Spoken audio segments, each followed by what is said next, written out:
Hi everyone, welcome back. We've got a brand new story to share with you. So let's begin. My name is Sean. My marriage to Abigail, my wife, crumbled after a situation at a dinner. When she kept making comments that put me down, one of her friends looked her in the eye and said, "Let's go outside." They both stepped away, leaving me at the table, unsure of what was being said.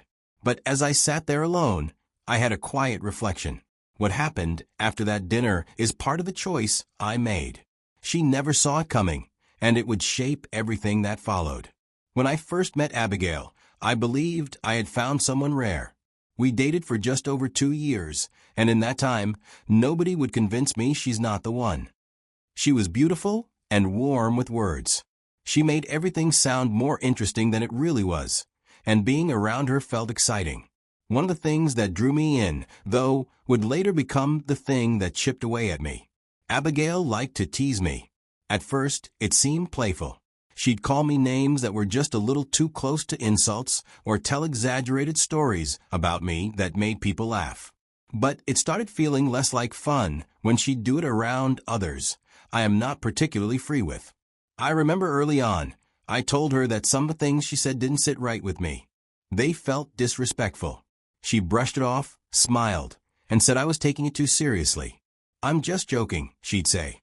"Don't be so uptight." That put me in a strange spot. I didn't want to be the guy who kills the mood, the overly sensitive boyfriend who couldn't take a joke.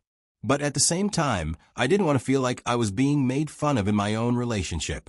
I wanted her to be comfortable with me, free to be herself, but not at my cost.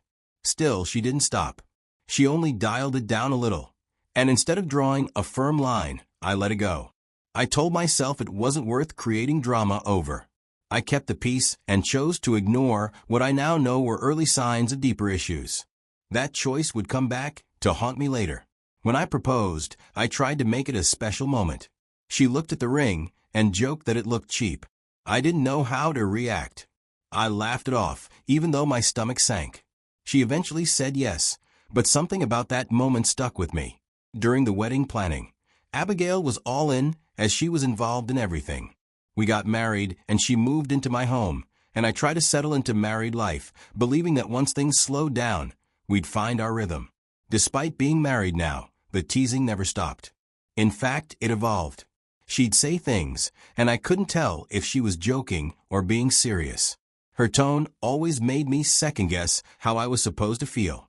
I didn't know how to respond, so I did what I thought was expected of a husband. I kept quiet. Happy wife, happy life, right? We once went on a double date.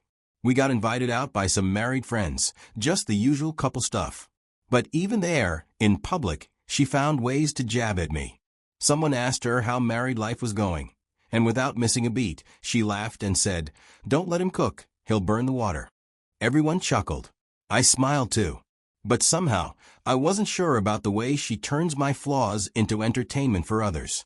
I remember thinking, why does she always have to do this? Still, I said nothing. Because back then, I thought keeping the peace was more important than anything. About 1.5 years into our marriage, I got the kind of news no one ever wants to hear. My company was downsizing and had to let me go. After the shock wore off, I was upset, sure, but I figured I'd land on my feet. I'd worked hard, had good experience, and I thought in the meantime, we'd manage. Abigail was working, and I assumed we could get by while I searched for something better. But when I told her, she didn't even wait to hear the full story. Before I could even mention the possibility of her helping out financially for a while, she freaked out. "No exageras, Chin." She started asking me, "So how are we supposed to run the house now?" I was silent, then she continued, saying, "What you made wasn't even enough before. What now?" That hit me hard. I hadn't even asked her for anything yet. I was just trying to tell my wife that I lost my job. I stood there speechless, not finding the words to respond. For the next 3 months, we lived on what I had saved. I didn't ask her for a dime. I stretched every dollar I could, cut back on everything. I took the pressure quietly, thinking she'd at least appreciate that I was trying. Eventually, I found another job, but the pay wasn't great. It was steady, but it wasn't on the level of what I used to earn. And she made sure I felt that difference every single day. Abigail started snapping more and picking fights over the smallest things. She acted like everything was my fault, like losing my job meant I failed her as a husband. I didn't know what she earned at her job, and she never offered to share. So I kept handling the bills the best I could, even when it started to drown me. Asking her to cover something felt like walking into a storm I wasn't prepared for. One evening, I asked if she could help out by picking up something for the house with her money. Her response was, "You're hopeless with everything. Now I am forced to be a man." That statement was filled with contempt. Like I disgusted her. Even my best friend noticed the change in her attitude.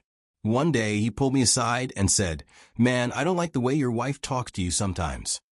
I gave him a half smile, the kind you use to hide your own embarrassment, and said, "You know how women behave." But even as I said it, I knew I didn't believe it. I just didn't know what else to say. A close mutual friend of ours was celebrating their wedding anniversary, and they decided to host a small dinner, just a few couples they were close to. When we got the invite, Abigail was thrilled.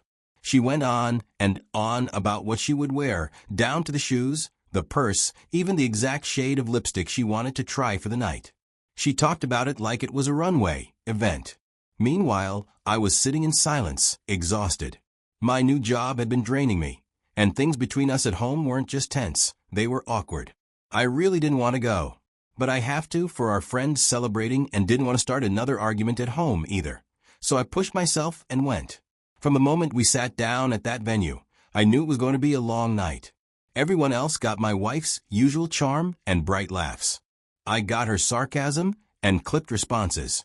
When the waiter came around and I didn't catch what he said clearly, I asked him to repeat it. Abigail snapped, right there at the table, and said, loud enough for everyone to hear, "He said it twice already. How can you not hear?" I felt the heat crawl up the back of my neck. I nodded, pretending I was fine.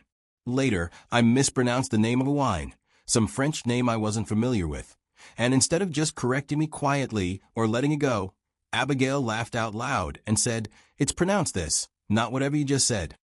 The whole table laughed with her. I forced a smile and kept it going.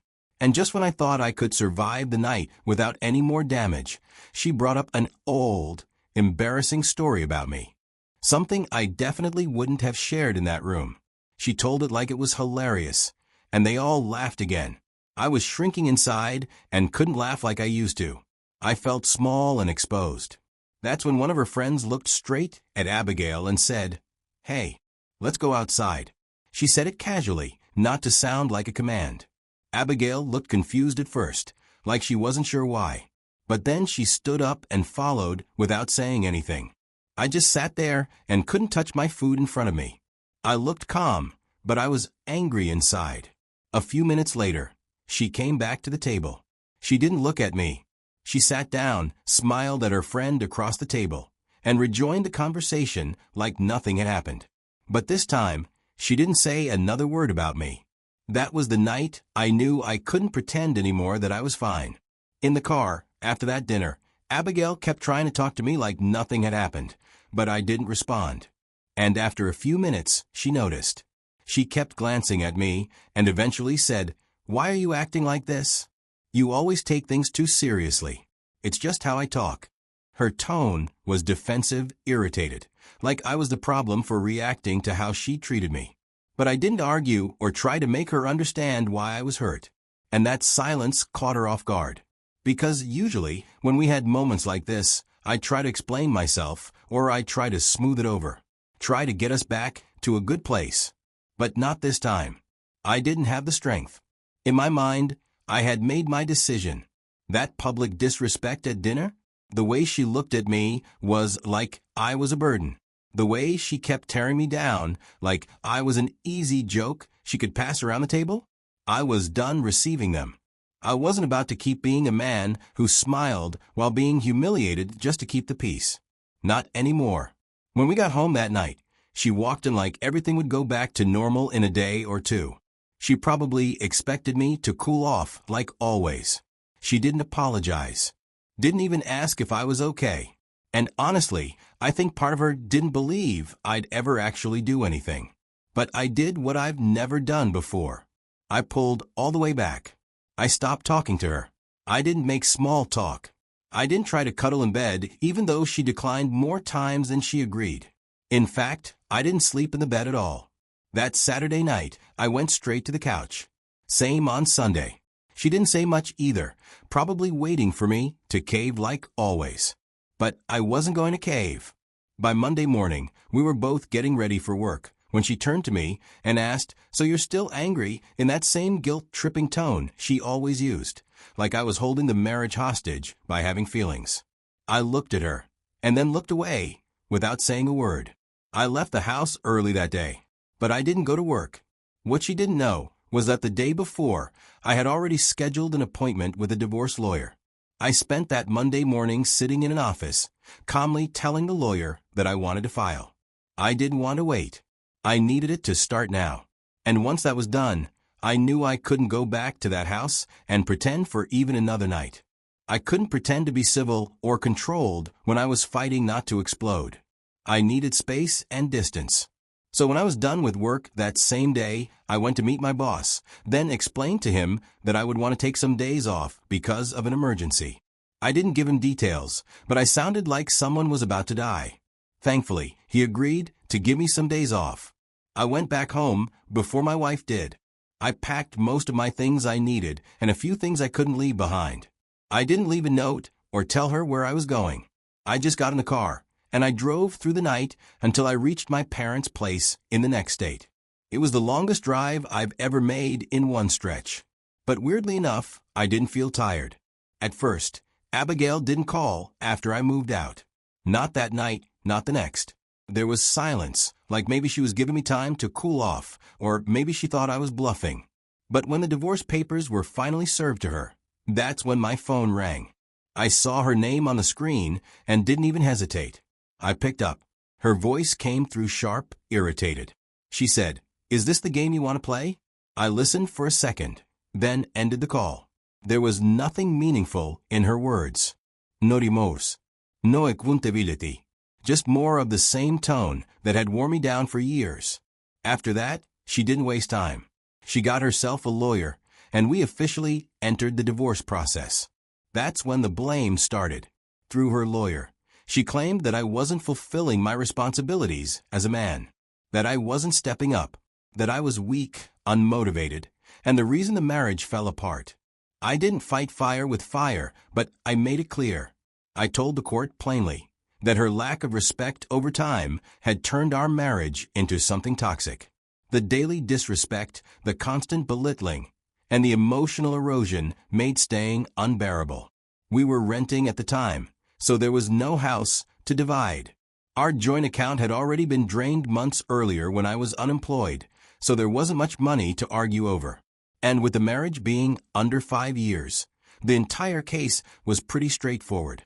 No kids. No real assets. On paper, it should have been clean. But there was one part that caught me off guard.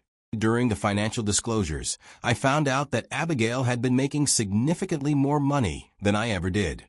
Even back when I had my high-paying job, she still out-earned me. That alone wasn't the shock. It was the fact that she knew I was struggling when I lost my job, and still, she never once offered to help. She watched me carry everything alone, all while criticizing me for not doing enough. All those times I skipped meals, dipped into savings, stressed about paying rent, while she had the means to support us, and simply chose not to. In the end, the court ordered her to pay me spousal support for a time frame, which she clearly wasn't happy about. She made that obvious in her body language, her silence, and through her lawyer's tone. But I didn't care. And if she had to share a fraction of what she had after letting me sink alone, so be it. After the divorce was finalized, I thought that would be the end of everything. But a few days later, the same friend who had pulled Abigail aside during that dinner reached out to me privately. I hadn't spoken to her since that night, and I honestly wasn't sure what to expect from her call. But when I picked up the phone, she didn't waste time sugarcoating anything. She said, "You didn't deserve any of what you went through." Her voice was calm but serious. She told me she'd seen how Abigail spoke to me over time, and that what happened at the dinner wasn't a one-off. She admitted something I never knew, that Abigail had been making me the butt of jokes in their girls' group interactions. I felt a mix of anger and disappointment. I had been disrespected, and I let slide too many times. But not this time. This time, I chose to leave a situation that was crushing me piece by piece. That conversation with her friend validated everything I'd been feeling, but couldn't quite put into words during the marriage. There was no victory parade after the marriage ended. But I knew without a doubt that I'd made the right decision.